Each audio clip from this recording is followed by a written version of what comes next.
자, 반갑습니다. 배종찬 교수의 맛있는 돈 이야기의 배종찬입니다. 자, 여러분 반갑습니다. 인간은 원래 나쁜 사람은 없다. 본인이 나쁘다고 믿을 뿐. 그래서 인간은 원래 나쁜 사람은 없다. 즉, 세상에는 원래 여러분이 생각하시는 만큼 나쁜 사람들이 많지 않다는 거예요. 먼저 강의에 앞서 요 말부터 전해드리고 강의를 한번 시작해 보도록 하겠습니다. 먼저 부동산 용어 설명을 간단하게 한번 해드리도록 할게요. 물론 아시는 분은 다 아시겠지만은 이 의외로 이런 작은 부분 또 기본적인 부분에 대해서 모르시는 분들도 의외로 많이 계시는 것 같아요. 그래서 기초 교육을 튼튼하게 하는 의미에서 한번 강의를 한번 좀 쉽게 얘기를 한번 해드리도록 하겠습니다. 전세라는 거는 예를 들어서 전세금 2억 이렇게 주고 그 집에 사는 걸 전세라고 하죠. 월세라는 거는 보증금 얼마에 월세금액 얼마를 주는 거죠. 예를 든다면 보증금 2천만 원에 월세 70만 원 주는 거. 이걸 월세라고 그러죠. 이제 역전세. 요즘 나오는 말들이 이제 역전세라는 말들이 나오죠. 역전세라는 거는 전세금이 2억인데 아파트 매매 금액이 1억 9천이라는 겁니다. 즉, 전세금이 오히려 매매 금액보다 높은 경우, 이럴 경우 우리는 역전세라는 표현을 하는 거죠. 그리고 임대인이라는 것은 집주인을 말합니다. 우리가 흔히 임대인이 누군지 임차인이 누군지 좀 헷갈릴 때가 있죠. 그래서 임대인이라는 것은 집주인, 빌려준다, 대여해준다 해서 임대인, 즉 임대인은 집주인이고 임차인, 차용한다, 빌린다 라고 하니까 임차인은 세입자라고 생각하시면 되겠습니다. 오늘 강의 주제가 이제 역월세잖아요. 역월세. 그래서 또 역월세는 뭐냐면 하락한 전세금을 이 집주인이 주지 못하는 경우도 있겠죠, 세입자에게. 그런 경우 집주인이 하락한 전세금을 못 줄 경우에 그냥 월세로 전환해서 집주인이 세입자에게 돈을 주는 경우, 이런 경우는 이제 역월세라고 한다라는 거죠. 그래서 이 정도만 알고 계시고 이제 뒤에서 한번 자세하게 설명을 한번 해드리도록 하겠습니다. 먼저 현재 전세 가격이 폭락하고 있죠. 2억 전세가 1억 7천만 원 하고 3억 전세가 2억 5천만 원대 하고 5억 전세가 4억 2천 정도 하는 것 같아요. 즉 전세 금액이 2년 전 대비해서 약 15% 정도 전세 가격이 하락하고 있습니다. 말 그대로 폭락하고 있다라고 해도 틀린 말이 아닐 정도로 이 전세 가격이 하락을 하고 있어요.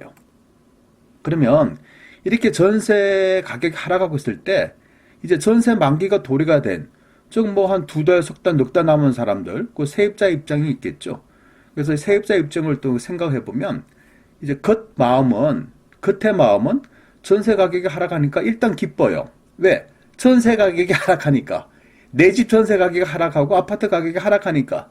왜? 세입자들 입장에서는 전세 뭐 이렇게 매매 가격 떨어지고 전세 가격 떨어지면 이걸 뭐 슬퍼할, 기분 나쁘게 생각할 세입자는 이 세상에 한 명도 없잖아요. 그냥 뭐 매매 금액이나 전세 가격 하락하면 일단 세입자는 기쁘게 생각한다, 겉으로는. 그런데 이제 속마음은 또 자세히 보면 전세 만기 시 이사를 가야겠다. 왜?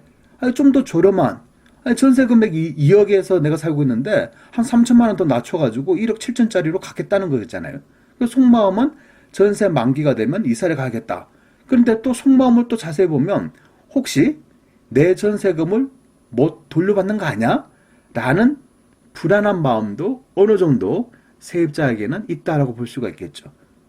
그리고 실질적으로 전세 만기가 되면 또 대부분의 세입자들은 딴 데로 이사를 가려고 하죠. 왜? 이 집주인한테 내린 전세금만큼 얼마 정도 내려주세요라고 말하기가 그냥 꺼리는 거예요. 그냥 편안하게 전세 만기가 되면 저 딴 곳으로 이사 갑니다라고 이렇게 얘기하면서 딴 데로 이사를 가려고 그러죠. 그리고 전세 만기가 돼가지고 이제 전세금을 받고 또 딴 곳으로 이사를 가면서 나머지 차액에 대해서는 전세자금 대출을 일부 상환을 한다는 거죠.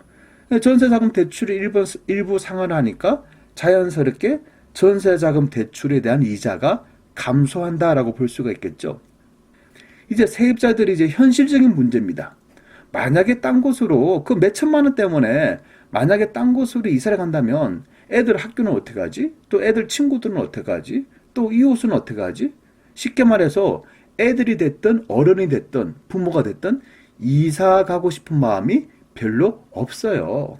그리고 사람은요, 현실에 안주하기를 좀 바라지 않나요? 그러다 보니까 딴 곳으로 이사 간다는 거에 대해서 두려움이 있는 거예요. 이 두려우면 애나 어른이나 똑같다는 얘기예요. 속마음은 이제 집주인이 좀 내린 전세금만큼 돈을 주신다면 이왕이면 그 집에서 계속 살고 싶어 하는 마음, 그런 마음이 있어요. 그리고 이 이사 가고 싶지 않은 마음에다가 또 이사를 가게 되면 이사 비용이 들어가는 거죠. 그래서 32평 같은 경우 대략적으로 뭐 사다리 차도 이용하고 포장 이사를 한다고 하면 대략적으로 한 100만 원 정도 들어가겠죠. 또 공인중개사 수수료를 또 지급해야 되지 않습니까?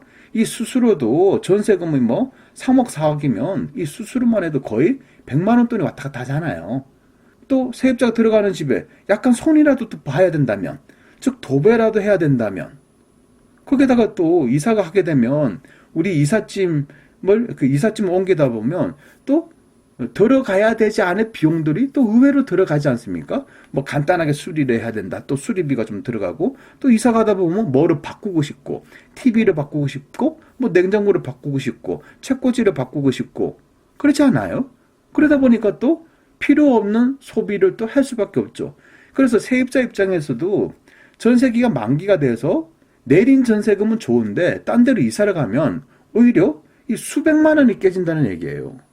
그래서 전세가 내려서 결론적으로는 수백만 원 깨지는 행위가 또 발생이 되죠. 여기에다가 전세금을 예를 들어서 돌려받았어요. 3천만 원을. 2억 중에 3천만 원 돌려받았다 치자고요. 이 3천만 원을 어떻게 합니까, 여러분? 또 뭐, 이렇게 뭐 하다 보면 그냥 생활비로 탕진해 버릴 가능성이 더 높잖아요, 이걸. 요 3천만 원을 가지고 뭐 전기 예금에 놓고 나 죽어도 안 써.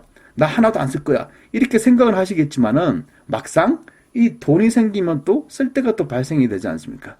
오히려 이 내린 전세금을 받은 만큼 쓸데없이 돈이 나간다는 거예요. 목돈이 나간다. 즉 생활비로 탕진할 수도 있다는 거예요. 따라서 제가 보는 점에서는 세입자 입장에서 최고의 선택은 그냥 현재 여러분이 살고 계시는 그 전셋집에 계속 사시는 거예요. 그 다음에 전세금을 낮춰서 받는 거예요. 단, 여러분이 세입자분들이 가장 어렵게 생각하는 부분은 뭐냐? 집주인한테 전세금을 낮춰달라고 전화하는 거. 요거 자체를 가장 어렵게 생각하실 거예요, 아마. 그리고요, 전세가 만기되기 전에 이 집주인 입장입니다. 이 겉마음은요, 전세 가격이 하락해요. 그럼 슬프죠. 그리고 이 속마음에 대해서는 이 전세 만기가 되면 세입자가 이사를 간다면 어떡하지? 세입자가 전세금을 깎아달라 하면 어떡하지? 이 불안한 마음이 이제 가득이다는 거죠. 그래서 이 집주인 입장에서는 세입자가 이사 안 가기를 바래요. 그리고 또 전세금이 떨어졌으니까 다만 전세금을 조금 깎아줄 의향은 있다는 얘기예요. 그래서 혹시 예전에 전세금을 받아놨다면, 예금 통장에 넣었다면 예금을 해지하는 경우 있겠죠. 거기다가 내가 이렇게 돈을 다 썼어. 그러면 마이너스 통장을 통해서 대출을 받아서 이제 깎아준 전세금만큼 지급을 해야 된다는 얘기죠. 그런데 여기 또 이 집주인 입장에서 내린 전세금만 준다고 해서 다 끝난 문제는 아니잖아요. 왜냐하면 집주인이 전세금도 내려준다고 했는데도 세입자가 만약에 다른 곳으로 이사를 간다면 다른 세입자를 구해야 되지 않습니까? 그러면 부동산을 통해서 세입자를 구해야 되다 보니까 복비가 또 들어가죠. 또 들어오는 세입자가 짐을 다 빼게 되면 좀 지저분하지 않습니까? 그럼 도배해달라, 뭐 장판해달라. 이런 경우가 발생되면 집주인 입장에서는 또 수백만 원이 깨지는 거예요. 그렇지 않나요? 그래서 가장 좋은 거는 현재 세입자가 여기 계속 거주하는 거죠. 다만 앞서도 말씀드린 것처럼 집주인은 세입자한테 얼마 깎아줄 테니 좀 살아주세요라고 이 말하기가 좀 애매한 거야. 우리가 그렇잖아요. 세입자는 집주인한테 깎아달라고 말하기가 어렵고, 집주인은 또 세입자에게 얼마 깎아줄 테니 계속 거주해라 라고, 이게 또 말하기가 좀 껄끄럽잖아요. 사람이니까 그래요. 왜냐하면 사람이라는 거는 이 아쉬운 소리를 하기 싫어하잖아요. 그래서 그거는 어쩔 수 없는 거니까. 자, 그러면 집주인 입장도 그렇고 또 세입자 입장도 그렇고 그런 쌍방간에 가장 합리적인 방법은 무엇일까? 해가지고 그 세입자가 이사를 가면 세입자나 집주인이나 이제 추가 비용이 발생하는 거는 또 마찬가지죠. 각각 수백만 원씩 추가 비용이 발생이 해요. 그래서 최고의 방법은 세입자가 계속 그 집에 거주하는 거예요. 그래서 우리는 뭐다? 합의를 보셔야죠. 그래서 최고의 합의는 내린 전세금만큼 전세금을 집주인이 세입자에게 지급하면 되는 거예요. 또 내린 전세금만큼 전세금을 세입자는 집주인에게 받으면 되는 거예요. 내린 전세금만큼 주고받고 계속 거주하면 된다는 거죠. 다만 여기서 문제는 전세금을 내려주기로 했는데 이 내려준 전세금이 만약에 집주인이 돈이 없다면, 목돈이 없다면 여기서 이제 문제가 발생이 된다는 거죠. 그래서 이때는 뭘 이용하라? 역월세 지급을 이용하시면 된다는 거예요. 여기서 말하는 역월세라는 거는 내린 전세금만큼 집주인이 세입자에게 이자를 지급하는 거. 그럼 누가 지급합니까? 당연히 돈을 못 주는 집주인이 세입자에게 지급해야죠. 얼마를 지급해야 돼요?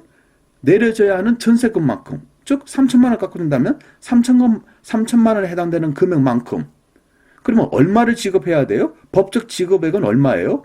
역월세로 얼마 지급하라 라고 법에 정해진 금액은 없어요. 아니 세상에 역월세라는 단어도 생소한데 이 생소한 단어가 어떻게 법으로 제정이 되겠습니까? 안 돼 있겠죠. 다만 우리가 주택임대차보호법 또 주택임대차보호법 시행령을 보시면 요와 비슷한 사례가 있다는 거죠. 주택임대차보호법 제7조의 2항 월차임 전환 시 산정년의 제한 보증금의 전부 또는 일부를 월 단위의 차임으로 전환하는 경우에는 그 전환되는 금액의 다음 각 호 중 낮은 비율을 곱한 월 차임의 범위를 초과할 수 없다. 1호 은행법에 따른 은행에서 적용하는 대출금리와 해당 지역의 경제 여건들을 고려하여 대통령령으로 정하는 비율. 2호 한국은행에서 공시한 기준금리에 대통령령으로 정하는 이유를 더한 금액. 요거 보시면 이게 무슨 말인지 여러분 헷갈리시죠? 아니 이런 식으로 해버리면 이게 무슨 말인지 저도 헷갈려. 저도 헷갈린다. 이 법을 전공한 사람도 헷갈려 이거. 그래서 자세한 거는 주택임대차보호법 시행령에 나와 있다는 겁니다. 시행령 구조를 보시면 월 차임 전환 시 산정률입니다. 1. 법 제7조의 2항 제1호에서 대통령령으로 정하는 비율이란 연 1할을 말한다. 여기서 말한 1할이라는 것은 연 10%를 말하는 거죠. 2. 법 제7조 2항의 제2호에서 대통령령으로 정하는 이율이라는 것은 연 3.5%를 말한다. 그 3.5%가 연으로 따져도 연 3.5%를 말하는 거죠. 그래서 앞서 주택임대차법을 보면 요 두 개 중에 뭐 한다? 낮은 비율을 적용을 한다는 거예요. 그래서 하나는 연 10%고 하나는 연 3.5%라고 한다면 낮은 비율은 연 3.5%가 되겠죠. 그렇다면 1,000만 원당 연 3.5% 하면 1년에 35만 원이 되고요. 월로 계산하면 29,166원이 된다는 거예요. 이를 종합적으로 우리가 계산을 한번 해보면 이를 종합적으로 한번 생각을 해보면 역월세에 대한 적당한 이자율 요건 뭐 네이버가 됐든 뭐 법이 됐든 다음이 됐든 나오는 내용 하나도 없겠죠. 요거는 제가 이제 연구한 결과를 이렇게 여러분한테 이렇게 말씀을 해드리는 거예요. 주택임대차법이 정한 월세 전환 이자율은 3.5%라는 거죠. 참 여기서 말하는 주택임대차보호법이 정한 월세 전환 이자율이라는 거는 만약에 세입자가 전세보증금을 맡겼는데 내가 전세보증금 중 일부를 월세로 전환하고 목돈이 좀 필요해. 그럼 집주인한테 얘기할 수 있겠죠. 전세보증금이 1억인데 3천만 원은 좀 목돈으로 주시고 요 3천만 원 제가 집주인한테 받는 대신 3천만 원에 해당되는 거는 월세로 지급하겠다. 요런 뜻이 바로 이제 월세 전환이란 거예요. 그래서 주택임대차보호법이 정한 월세 전환 이자율은 3.5%라는 얘기예요. 그리고 전세자금 대출 이자. 우리 서민들이 세입자분들이 전세자금 대출을 이렇게 받으면 이자가 보통 약 3% 정도 되겠죠. 그리고 은행 예금 이자가 약 2.2% 정도 되고 담보대출 이자가 약 3.5% 정도 된다라고 가정을 합시다. 그래서 이런 걸 다 종합을 해보면 우리가 여고월세에 해당되는 적당한 이자가 3.5%가 된다. 좀 이렇게 생각합니다. 그래서 1,000만 원당 연 3.5% 하게 되면 35만 원 되겠죠. 월로 따지면 3만 원이 되겠죠. 또 어떤 사람들은 또 이렇게 얘기해요. 아니, 연 35만 원이면 나누기 12 하게 되면 월세는 월 29,166원인데 왜 또 3만 원이라고 하냐. 여러분, 이렇게 따지는 사람들은 성공할 수가 없어요. 아니, 그렇다고 29,166원 이 돈을 지급을 하겠어요? 그냥 계산하기도 쉽고 쌍방간에 한 달에 3만 원 이렇게 말씀을 해야죠. 그렇지가 않나요? 그리고 3천만 원일 때는 연 105만 원이 되고 월세로 따지면 9만 원이 된다는 얘기예요. 그래서 요 금액을 지급하자는 거죠. 그렇게 되면 세입자 입장에서 봅시다. 전세자금 대출 이자보다 일단은 높아. 그리고 세입자 입장에서는 딴 데로 이사를 가면 이사비 들어가죠. 복비 들어가죠. 기타 등등 비용이 들어가잖아요. 그런 비용이 안 들어가. 그럼 이득이지 않습니까?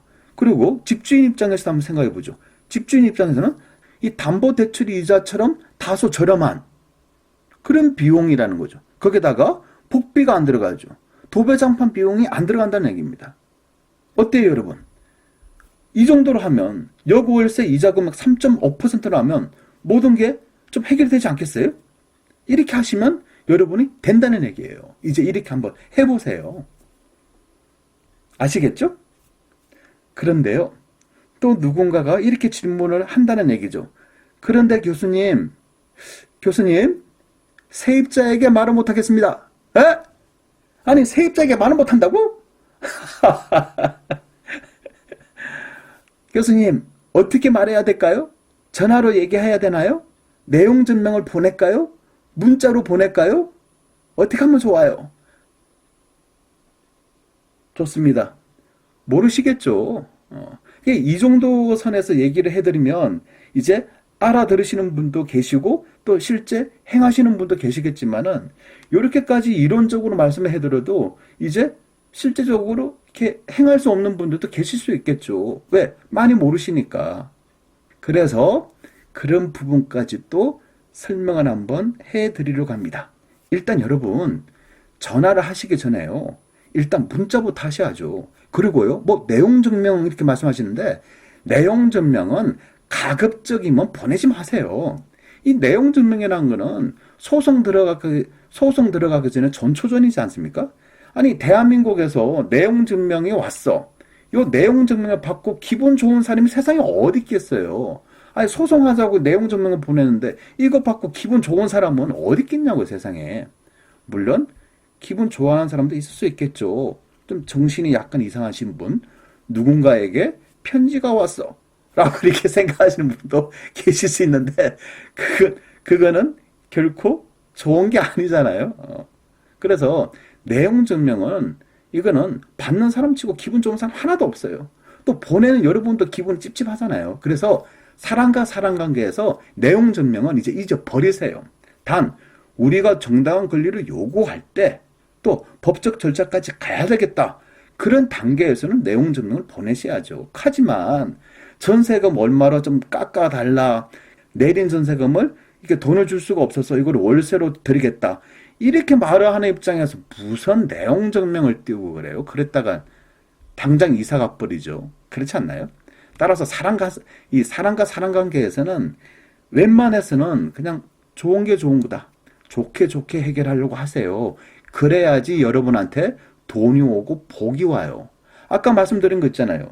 아니, 35만 원을 12개월로 나누면 교수님 한 달에 월 29,166원인데 왜 3만 원이라고 합니까? 이렇게 따지는 사람은 크게 되지 못한다니까요.